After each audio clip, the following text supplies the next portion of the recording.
그래서 참 이 민족이 아주 험한 길을 달려왔지요.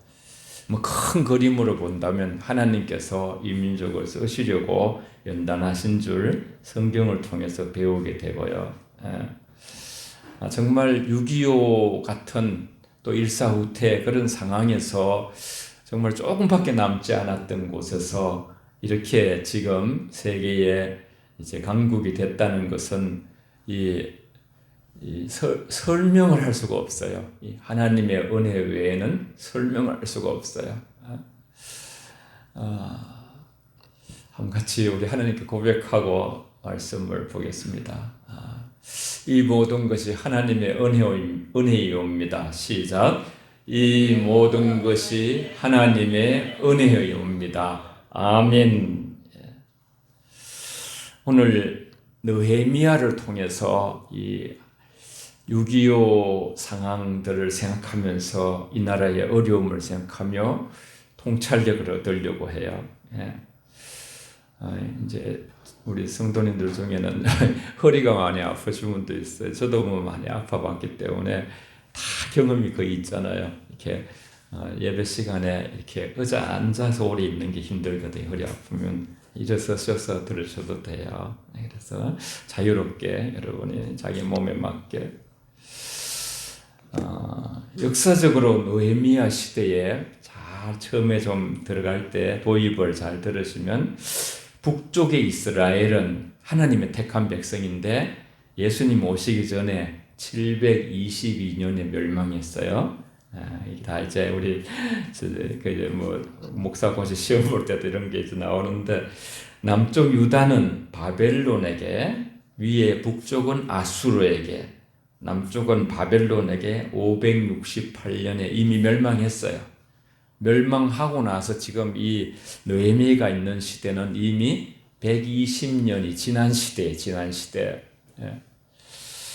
우리가 이제 기억을 되살려 보시면 이렇게 이 바벨론이 거대한 나라였습니다만 또 바사 우리는 페르시아로 더 잘 알아요. 그 고레스 왕에 의해서 멸망을 당하게 돼요. 그래서 이제 고레스 왕, 다리오 왕, 그 다음에 왕이 아닥사스다 왕이에요.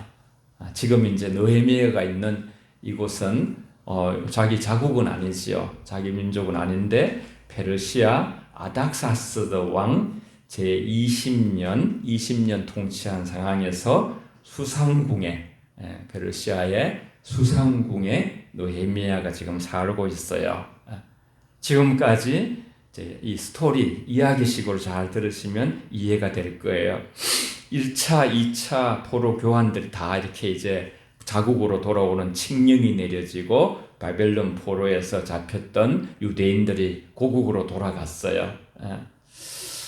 그래서 이제 그렇지만 느헤미야는 이제 바사 이 페르시아 왕의 아닥사스다의 총애를 입고 있어가지고 유다 민족 제2세 3세일 수 있는데 그러니까 돌아갈 수가 없는 거예요. 못 돌아가게 하는 거예요.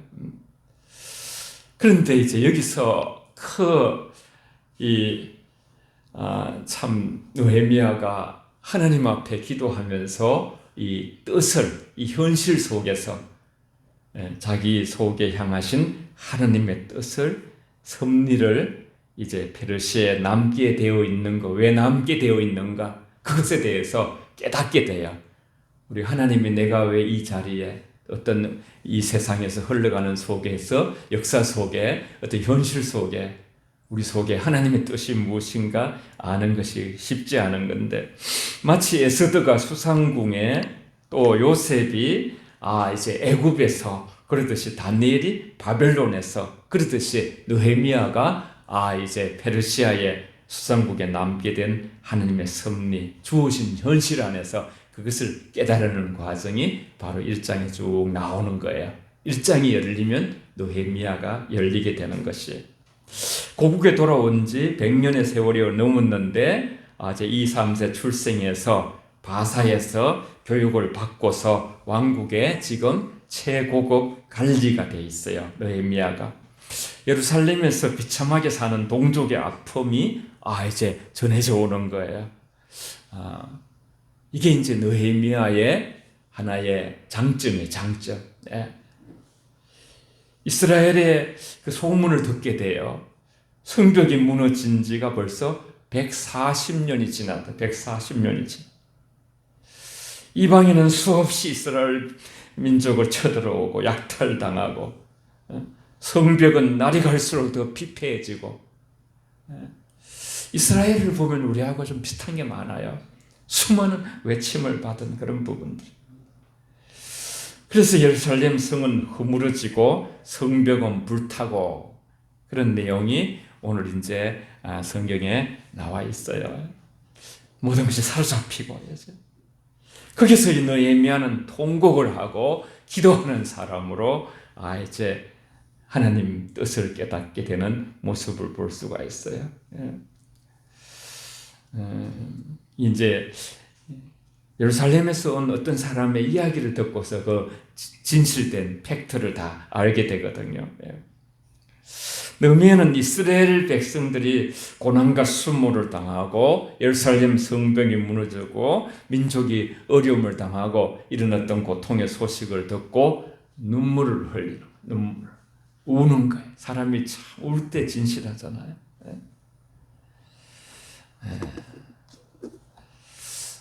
우리 같이 느헤미야 1장 4절 5절 여러분이 이렇게 스크린 보면서도 해도 좋아요. 같이 읽습니다. 시작.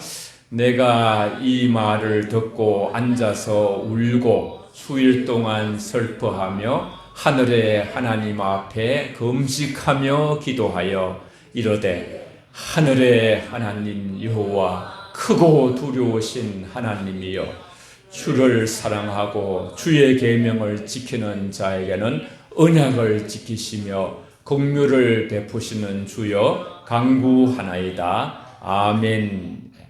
제가 좀 더 마음에 담고 싶은 말씀을 빨간색으로 더 강조했는데요.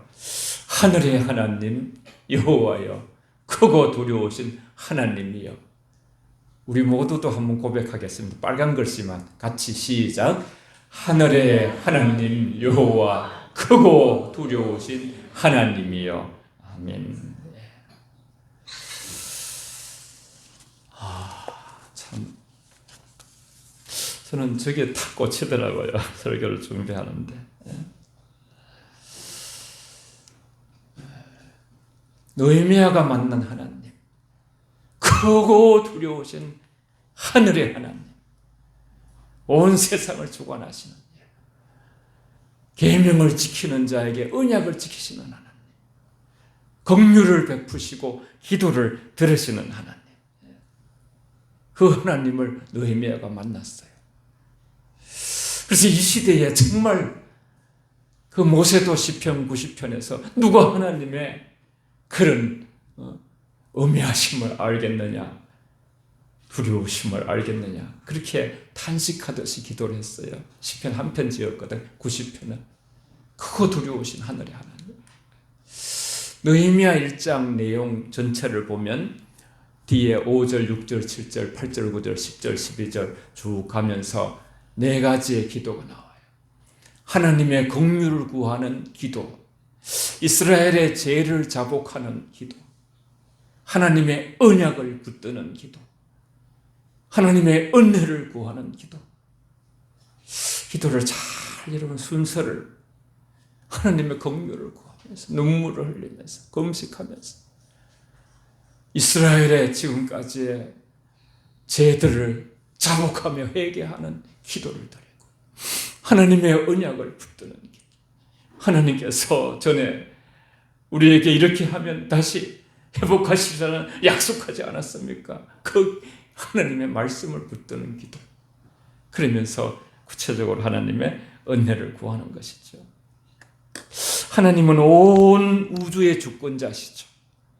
하나님은 강대하시며 심판하시는 두려우신 하나님이시죠. 하나님을 사랑하고 계명을 지키는 자에게 긍휼을 베푸시는 하나님이라고 계속 소개하고 계시죠. 언약을 지키시며 긍휼을 베푸시는 주요. 너무나 크고 두려운 하나님의 하늘의 하나님이시지만은 또한 사랑과 긍휼이 한이 없으신 하나님이셔서 언약을 지키는 자에게 긍휼을 베푸시는 하나님이시죠. 나와 아비 집이 범죄하여 하나님 앞에 죄를 지었다고 주를 향하여 심히 악을 행하여 주의 종 모세에게 주께서 명하신 계명과 율례를 지키지 않은 우리 이 백성을 하나님 죄를 사하여 달라고 그렇게 주야로 기도하고 죄를 자복하면서 나와 내 집이 범죄하였나이다. 큰 악을 행하였습니다. 말씀을 지키지 않았습니다. 하나님 말씀대로 살지 않았습니다. 믿음대로 살지 않았습니다. 우리를 용서하여 주시옵소서. 무너져 내린 모든 것이 재건의 길이 바로 여기 있다는 그 희망적인 교훈을 우리에게 주고 있어요. 하나님 예루살렘 성벽이 무너지고 성문이 해파된 것은 내 백성의 마음의 성소가 해파된 것입니다. 마음의 심령이 무너진 것입니다. 마음이 하나님을 멀리한 것입니다. 하나님을 섬기던 마음이 성벽이 무너졌습니다. 주님 눈에 보이는 성벽이 문제가 아닙니다. 우리 하나님을 멀리한 것이 이것이 정말로 진실한 아주 절대적인 문제입니다. 우리 조상이 우리가 범죄하였고 악을 행하였습니다. 이제 자복하고 회개합니다. 우리를 불쌍히 여겨주시옵소서. 문제의 해결에 대한 어떤 기도를 하기 전에 먼저 제 용서를 강구하면서 회개가 선행되어야 하는 것을 우리에게 가르치고 있습니다. 참 저는 이런 것을 보면서 성경 안에 느헤미야 같은 사람이 있다는 것이 우리 신앙의 후배들에게 얼마나 감사한가 생각이 들어요. 두 번째, 말씀을 기억하시고 회복하옵소서. 이렇게 말씀을 기억하시고 기도를 통해 주시는 비전, 하신 말씀을 이제 기억하옵소서. 하나님께서 그렇게 이 민족, 하나님 택한 민족을 위해서 저와 여러분 다 택한 백성이죠. 만일 주께로 돌아와서 내 계명을 지켜 행하면 마지막 회개 후에 같이 읽어볼게요. 시작. 회개 후에 순종을 통해 회복하시는 하나님. 아멘. 느헤미야는 지난날 하나님께서 약속하신 말씀을 붙잡습니다. 그냥 붙들습니까? 말씀을 읽어보고 생각하고 모세오경을 보고 막 그렇게 했겠지. 내게로 돌아와서 이것은 회심을 가리키는 거예요. 내 계명을 지켜 행하면 이것은 회개 후에 순종을 의미하는 거예요.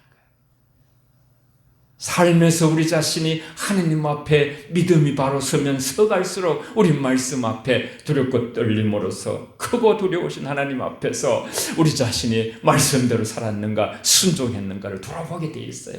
자동. 하나님께서는 저주와 형벌에 대한 무서움만 행하시는 분이 아니라 언제든지 돌아오면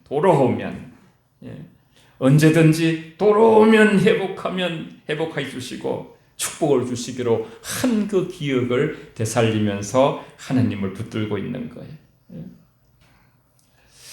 느헤미야는 포로로 끌려가 나라를 잃어버린 하나님의 나라와 백성이지만은 하나님께서 다시 회복해 주실 것을 믿음으로 말씀의 언약을 붙들고서 기도의 힘을 안 사람이에요. 따라해 봅시다. 기도의 능력의 힘을 알자. 시작. 기도의 능력의 힘을 알자. 했어요. 우리는 다 보이는 것만 보지만은 참 6.25의 그 완전한 폐허가 된 이 땅이 이렇게 세계의 12의 강국이 될 수 있다는 것은 우리 힘으로는 될 수가 없고 상상할 수가 없어요. 그때의 6.25 때도 누군가가 눈물을 흘리며 금식하며 민족을 위해서 기도했다는 그 진실을 우리는 그 누군가는 알 수 없습니다만은 이 본문을 통해서 보게 되는 것이에요.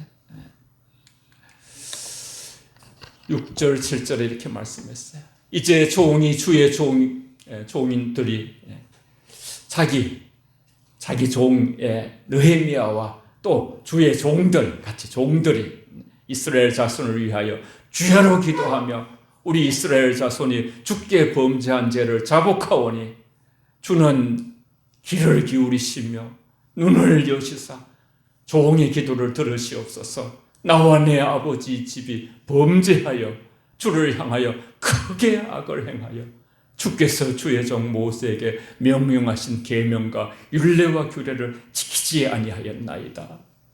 역사를 보니까 이게 하느님 앞에 범죄한 백성의 결과로 온 거다 생각을 하면서 옛적에 주께서 주의 종 모세에게 명령하여 이르시되 만일 너희가 범죄하면 내가 너희를 여러 나라 가운데서 흩을 것이요. 구절을 같이 읽습니다. 다 같이 스크린 있습니다. 시작.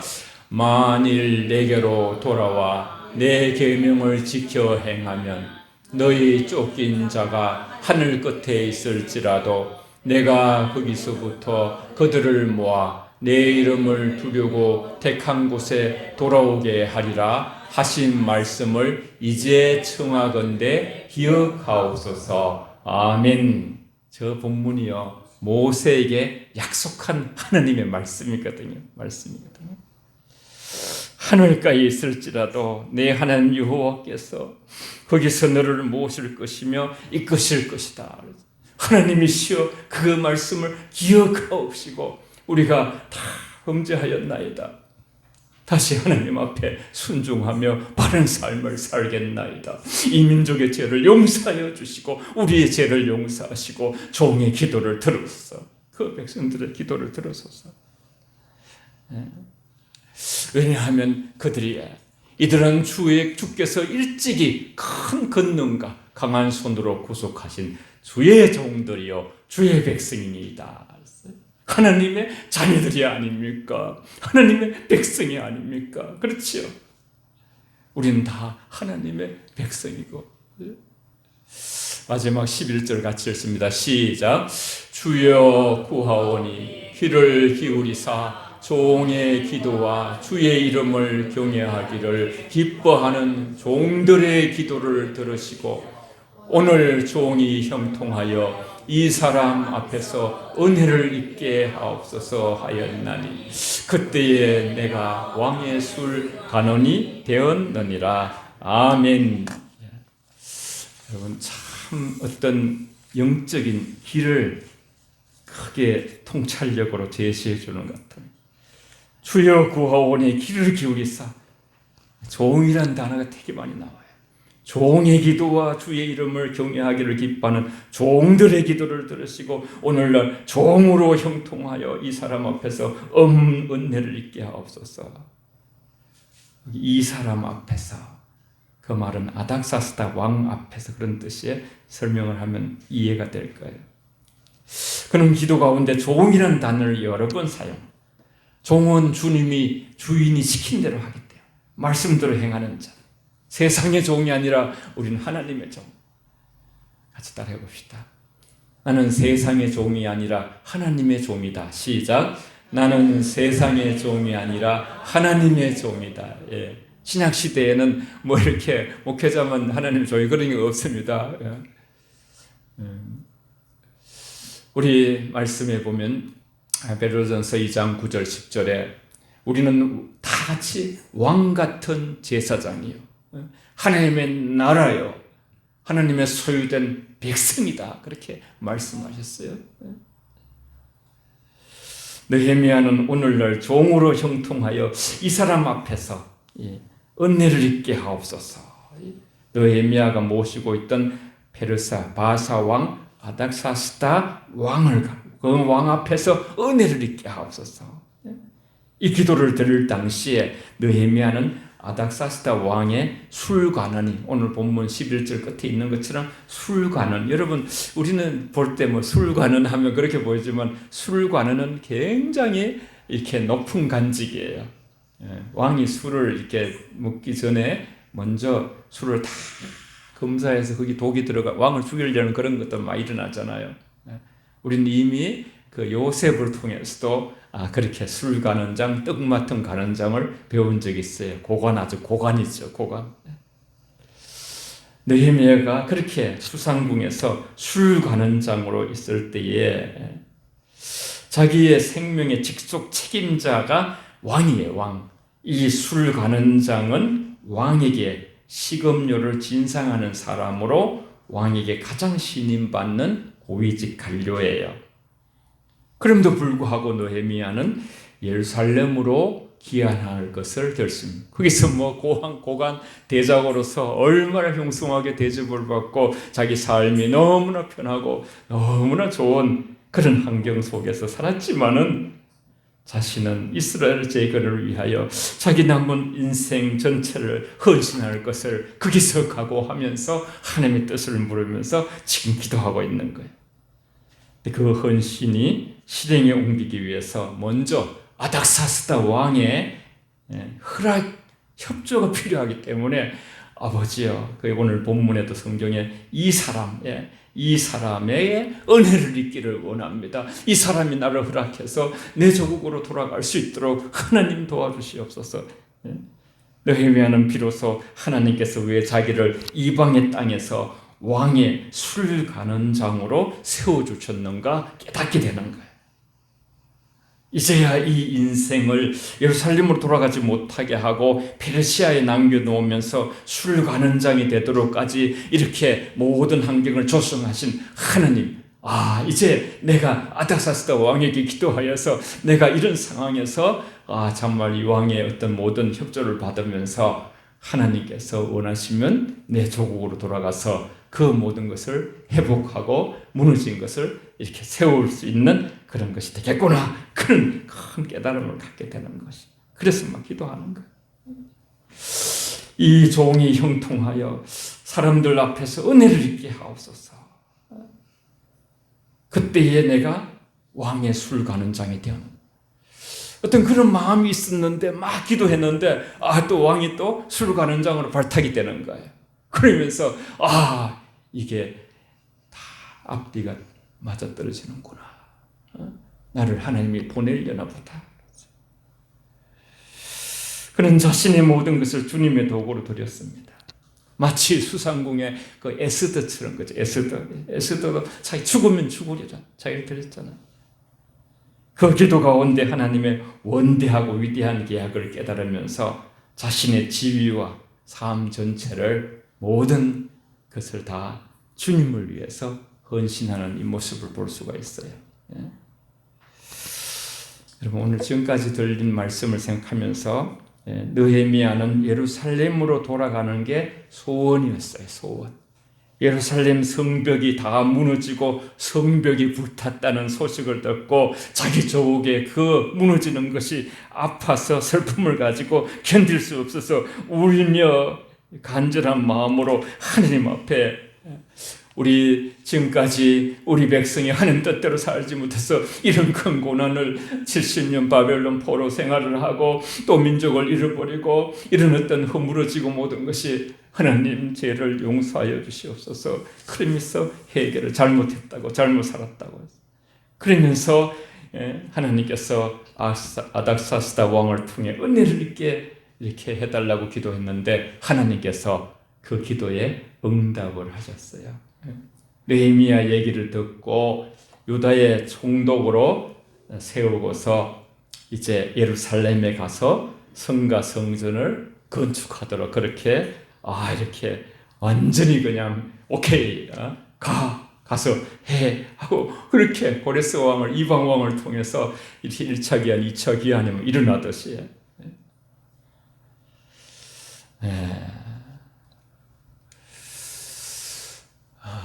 여러분 우리들이 재건해야 될 성벽 속에 있는 우리의 그지요. 저와 여러분의 죄, 교만, 불신앙, 부정적인 생각, 게으름, 탐욕, 이기심 이런 건 다 무너져야 돼. 세상으로 들어가서 탐욕을 뿌리 뽑고 미움을 뿌리 뽑고 불신앙을 뿌리 뽑고 갈등하는 곳에 화해를 평화 피스메이커가 되는 것이 바로 우리의 많이 옛날보다 잘 살지만은 굉장히 이기적이게 되고 그지요. 그 항폐해지고 참 하나님이 원하지 않는 어떤 동성애 같은 것이 막 이렇게 그런 일로 그냥 어려움을 겪고, 동성애는 너무나 하나님 앞에 죄인데 그걸 죄라 하면 막 저거 하고, 막 하나님을 경외하는 세상, 하나님이 가득한 그 하나님이 충만한 하나님이 집이 되기 위해서 애쓰는 그런 어떤 우리의 삶의 모습으로 나아가기를 재촉하고, 기도 후에 느헤미야는 자기 조국 땅으로 보내져서 성벽을 재건해 달라고 간청하고, 놀랍게도 왕이 허락하고, 그래서 모든 공사를 아주 공사 짧게 마쳤어요.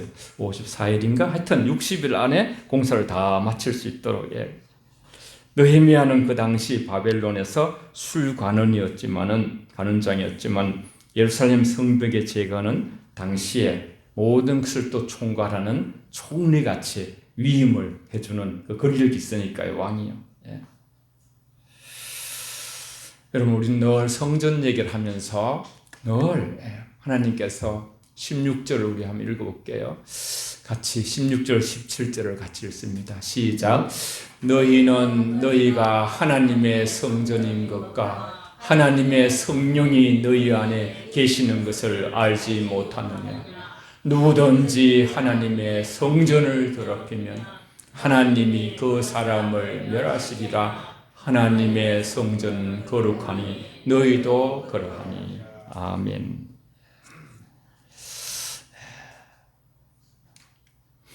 그러므로 나의 사랑하는 자들아, 빌립보서 2장 그렇게 말씀. 너희가 나 있을 때뿐 아니라 지금 나 없을 때에도 항상 복종하여 두렵고 떨림으로 너희 구원을 이루라. 성전을 이루어 가라는 뜻이. 우리는 계속 빌딩 되어지는 존재예요. 말씀과 성령, 이것이 우리 속에 내가 온전하니 너희도 온전하라, 그렇게 말씀. 사람이 떡으로만 사는 것이 아니고 하나님이 불어넣은 모든 말씀으로 산다. 너희 안에 행하시는 이는 하나님이시니 자기의 기쁘신 뜻을 위하여 너희에게 소원을 두고 행하신다 그랬어요. 여러분, 오늘 우리가 늘 코람되어 그래. 코람되어 크고 두려우신 하나님 앞에. 저는 이 본문을 준비하다가 요한일서 3장 21절, 성령은 우리의 양심에 역사하시거든요. 양심에. 이 느헤미야가 조국은 저렇게 힘든데 나는 여기서 이렇게 대접받고 너무 좋은 환경에서 그런 마음을 가지고 하나님 앞에 섰는데, 그 양심의 가책을 받으며 성령이 안에서 역사하면서 내가 한 인생 남은 생에는 양심에 끌어키지 않는 삶을 살겠다.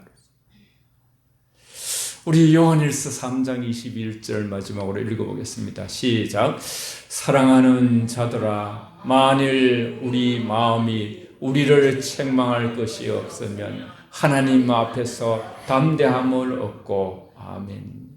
양심에 끓임이 없는 일상의 삶을 추구하는, 여러분, 망심이 이 세상을 무디어가고 있어요.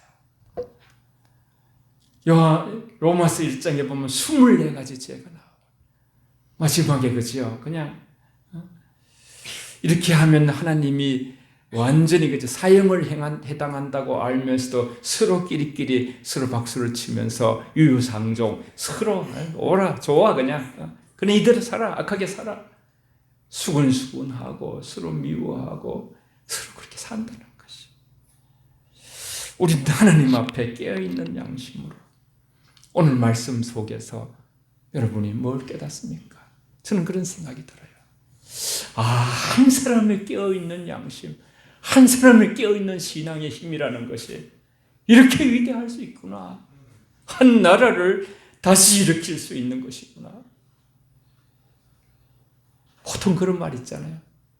한 사람이 잘 되면 가족이 일어난다, 그런 말이 있듯이 한 사람의 기도의 사람, 양심의 사람, 깨어있는 사람, 하나님의 뜻을 아는 사람, 그 자리에서 그 자리의 상황이 어떻든지 거기에 역사하신 하나님의 뜻이 어떤 것인가를 깨닫고서 내가 이렇게 된 것이 바로 하나님의 뜻이구나. 그렇게 하면서 하나님의 그 성전, 우리는 이제 신약을 통해서 우리 한 사람 한 사람이 하나님의 성전이에요. 저와 여러분들이 정말 두렵고 떨림으로 참 크고 두려우신 하나님 한 분만 우리가 제대로 깨달아도 우리가 함부로 살 수가 없어요. 우리는 죄 지으면 회개할 수밖에 없고, 그래서 앞으로 남은 생에 양심에 끓이지 않으면 담대함을 얻는다 했어요. 그래서 늘 우리가 주님이 같이 갈 수 없는 곳은 우리도 같이 혼자 가지 말고요, 주님과 함께 동행하고 주님이 원하시는 곳, 주님이 바라시는 곳, 그래서 그렇게 해서 정말 우리가 주님 안에서 이 나라와 민족을 사랑하고, 어떤 면에서는 선교사들 여러분 그들이 그렇게 애를 쓰므로써 민족의 어려움이 많았잖아요. 우리나라가 그런 상황에서도 하나님 지켜주지 않나 그런 생각을 해요. 늘 선교사들을 위해서 기도하시고, 이전같이 오늘은 이 나라에 지금 마지막 때라고 성경에 써 있잖아요. 공의와 공법이 하수같이 물같이 흐르고 저 북한이 오판하자 다시는 6.25 같은 그러한 전쟁이 없는 나라로 하나님 도와달라고, 그러기 전에 우리는 우리가 지은 죄들을 용서해달라는 고백도 하시면서 우리와 우리 조상들이 지은 죄를 다 용서하시고 하나님 이 땅을 긍휼히 여겨주시고 회복하소서. 이 시간 통성으로 같이 합심해서 함께 기도하겠습니다. 나라와 민족을 위해서 선교사들 함께 기도하겠습니다. 살아계신 아버지 하나님 고맙고 감사합니다. 한 사람의 영혼이 얼마나 아버지 한 나라를 아버지여 이렇게 일으키는 것을 봅니다.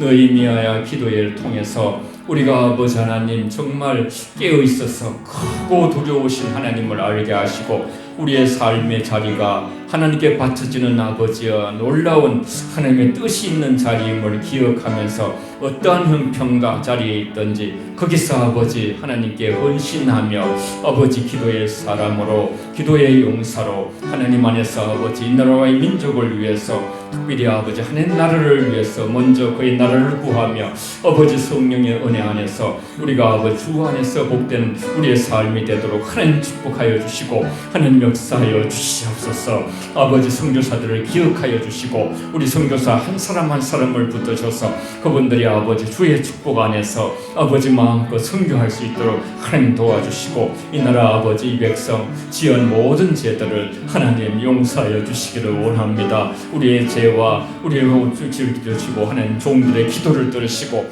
우리가 아버지 주님의 말씀에 다시 한번 순종함으로써 아버지 하나님께서 모든 것을 회복하는 역사로 나아가게 하여 주시옵소서. 아버지 하나님 아버지 이렇게 한 사람의 느헤미야를 통해서 아버지 영적인 그 구도 길을 아버지 저희들에게 깨우쳐 주시니 감사합니다. 종은 부족했지만 성령께서 아버지 한 분 한 분 우리 귀한 영혼들 위해 역사하셔서 오늘 이 말씀을 크게 깨닫고 크고 두려우신 하나님 앞에서 또한 놀라우신 사랑의 하나님 앞에서 정말 양심에 끓이기 없는 삶을 살고 우리의 삶의 중앙 상황이 어디에 놓였든지 거기서 하나님의 뜻을 깨닫고 헌신하는 우리의 삶이 되어서 정말 주께 아버지 우리가 살아가는 모든 헌신은 헛되지 않는 인생이라고 고린도 아버지전서 15장 58절에 말씀하셨습니다. 우리를 승리하게 하시고 이기게 하신 주님, 우리 민족의 또 저희들의 모든 지난날의 죄들을 용서하여 주시옵소서. 그리 하시고 우리를 회복하여 주시옵소서. 예수님 이름으로 기도하옵나이다. 아멘.